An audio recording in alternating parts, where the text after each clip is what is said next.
What is the current state of B2B SaaS and how are companies spending in 2024? Of course, it's one of the most sought after questions, and I'm really grateful to be reviewing this report by SaaS Capital. It's their original research, so kudos to the team. They've been doing that for 13 years in a row, going through this year in 1,500 different SaaS companies and assessing and kind of trying to figure out what works, what doesn't, how many of them are profitable and not, and kind of doing a breakdown between private bootstrap companies and also private backed companies. So there are obviously differences and different nuances depending on kind of what sort of companies they are working with. So this research is pretty insightful. It's kind of one of the most common questions that we've been getting all year long for our GTM services and marketing and engineering, kind of all the full shit. Everyone's kind of trimming budgets and cutting and kind of trying to figure out what are the channels that are still sustainable and still working in 2024.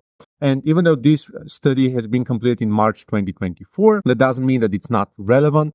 Many companies have already completed their budget considerations and budget planning and forecasts for 2025 as well. Some are going to be doing that in the next month or two, but regardless, kind of what we know for a fact is that this year has been slower than last year. We saw lots of turbulence, changing and shifts in different companies. We're not going to dive deep into that, but different channels are no longer working and no longer delivering the same results that we used to see about a year back.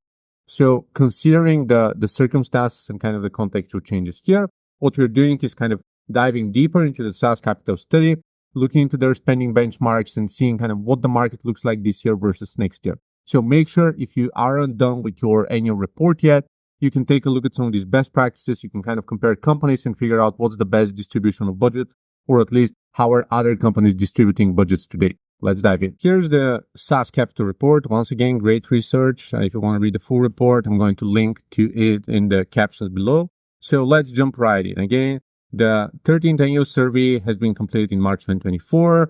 Over 1,500 SaaS companies, and they've been kind of going through different sort of questions on budget allocation and spending internally. I love this report. That's one of the reasons why I'm breaking this down. We use these benchmarks as well, working with our companies. Of course, we refer to a bunch of different companies and reports in our internal portfolio, but it's always great to have a benchmark of, hey, what are the averages of percentage spent on different initiatives or trade show spend or podcasts or marketing or ads and kind of different channels, different ROAS, customer acquisition costs and whatnot. So whenever we kind of get a hold of any of these service, we are diving right in. So this is what we're doing here. And let's kind of dive into a separate matters. And I'm going to comment on each of them.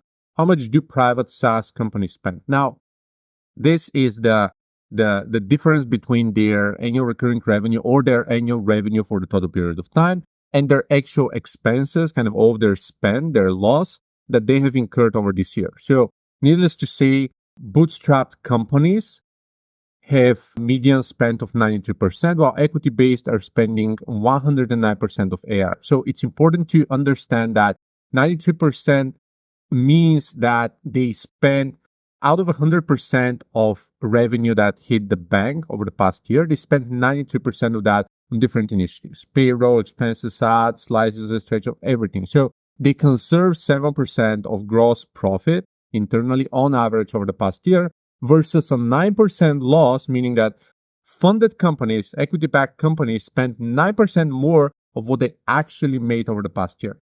So we know for a fact that funded companies work in kind of different manners. They tend to be growing with the hockey stick growth more often than not. But it's also that's also interesting that first off, of course, bootstrap companies have to be profitable because otherwise they have no one else to back them. So that's kind of thing to say. But the other more important thing is that 9% is actually pretty low for funded companies. And what we've traditionally been seeing over past years is over 20%, sometimes 30, 40, 50%, depending on the stage of business, simply because VCs have been pretty bullish on growing companies and the hockey stick growth and total customer market acquisition and other metrics that right now we are not necessarily seeing that well here. So again, let's take a look at another interesting question. What percent of private SaaS companies are profitable? Again, we are delineating between bootstrap companies and equity-backed, but the total median spend, 79% of bootstrap companies are operating at break-even or profitable, and only 37% are break-even or profitable. So once again, first, we definitely know for a fact that this year has been trickier than kind of last year.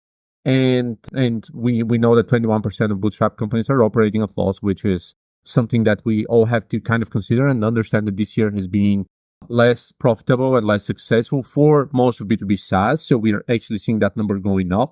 And honestly, less than 5% of the companies last year and the past couple of years in our portfolio have seen any sort of loss on the bootstrap level. But right now we see that about 20% of bootstrappers are still losing money, but 63% of equity backed are operating at loss.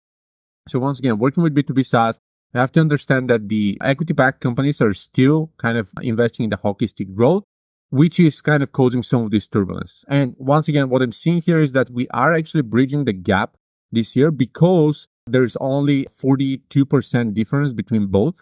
And in kind of previous reports, especially 2019, 2020, 2021 by kind of other organizations, fewer equity-backed companies have been profitable because they have been grinding and pushing hard and reinvesting a ton in sales, in PR, in ads. And fewer bootstrap companies have been unprofitable because times were better and it was easier to sell. So it's just an observation that is kind of worth noting. So let's dive into different kind of customer segments. How much of do SaaS companies spend on sales? So as a percentage of annual recurring revenue, selling cost is 10.5% down for the 15% previous year. So what we kind of need to understand here is, first off, there have been different layoffs in BDR teams, in sales departments for different reasons. On the one hand, it's just economically not viable to retain these people. If business cycles are longer, it takes longer to close deals. On the other hand, the second aspect that we have to consider is that, again, there are just fewer deals. It's harder to sell. Companies have to conserve capital. There is some economic turbulence and uncertainty. And in addition to that, kind of what we want to recognize is there are more tools and more systems to potentially automate that and automate different systems and services with AI, with marketing automation software, ABM campaigns that don't necessarily depend that much on sales capital. And this could be moved into customer support, could be moved into account management and other areas and segments to kind of say that. So again, down from 15% to 10.5%. That's important to understand the dynamics of the space and how a third of the budget a year ago has been conserved and limited on the sales front. Now, let's run the same breakdown, the spend on marketing. The median percent of annual recurring revenue spent on marketing is 8%, down from 10% the previous year. Now, what we take as a read from here is that the marketing spend has not changed a lot. However, it has obviously been decreased. Now, why is that important? Several reasons. First off, part of the marketing spend is also inclusive of advertising and part of ad costs. So some of these can simply not be stopped because it's part of the funnel. It's part of the initiatives that are clearly hitting KPIs or clearly resulting in some customer acquisition costs and some LTV metrics and other areas that a business has to measure and always check in on. And CFOs and CMOs are also kind of revolving around these numbers and figuring out what's the difference between before and after. So that's one of the things. Second, of course, there have been some trims in marketing teams. However, this has been less apparent compared to sales teams. That's why the gap is not as common. And the other thing is that some of the changes that we've been seeing over 2024 is that the marketing recalibration of spend has happened in the second quarter and even the third quarter. So we do expect that marketing is taking a different shift over 2024. Even though the spend is probably around 8% once again, it's going to be a different allocation of resource across different activities. That's what we see across our go-to-market strategies, like decreasing Google ad costs in favor of, let's say, some brand activities or events or podcasts, not expensive trade shows, but just sponsoring meetups or hosting dinners, some kind of other more cost-efficient events, but still boots on the ground and meeting customers and kind of sponsoring local venues, local communities, just trying to maximize the efficiency of spend. So that's what we kind of see here. How much do SaaS companies spend on customer support and customer success? So the median spend on customer support and CX is 8.5%, down from 10%. I would account for that primarily the support function because most of the other buckets are moved either to sales or marketing. Of course, that's not the same in different teams, but we definitely see drop across all the initiatives, sales, marketing, customer support. So we know for a fact that most companies are not growing, but rather collapsing a little bit, just at least shrinking and kind of optimizing for efficiency. So this is pretty much made apparent in the SaaS Capital survey here. How much do SaaS companies spend on hosting? It's around 5% and change from previous year. So hosting costs are most of the time fixed there are hardly any expenses incurred by 2x of traffic or so. So in most cases, we are dealing with the same customer base, usage of the platform. Even if customers are churning, you cannot really decrease, but the customer base may be growing, but the usage may be going down. So it's pretty much normalizing and spending the same. Same goes for DevOps. The average spend on DevOps is about 4% unchanged for previous year. DevOps goes with hosting, so not really surprising in that area. Pro services, cost of goods sold is about 4%, more or less kind of similar, even though if pro services accounts for agencies and other buckets, that's kind of different, but there's an R&D budget down there, so it kind of depends. If pro services accounts for agencies, that's kind of surprising. First off, most businesses that we see, they actually see something closer to 10% on agencies, freelancers, consultants. So that's why I doubt that this is the entire bucket over here. And second, yes, we do see some cut down this year in order to retain existing manpower. Some of these external vendors are being slashed a little bit. So that's one of the observations we've got. Other costs of goods sold, it's about 2%, depending on what gets in this year, not super surprising. Research and development. Now, something that's super apparent, the current percentage of R&D is 18%, down from 24% the previous year. What we see in other reports is, and again, depends on the type of company, funded startups, hardware, innovation, Internet of Things, and others. Many of them spend 25, 30, 35, 40, even more percent on R&D and have been doing that over the past years.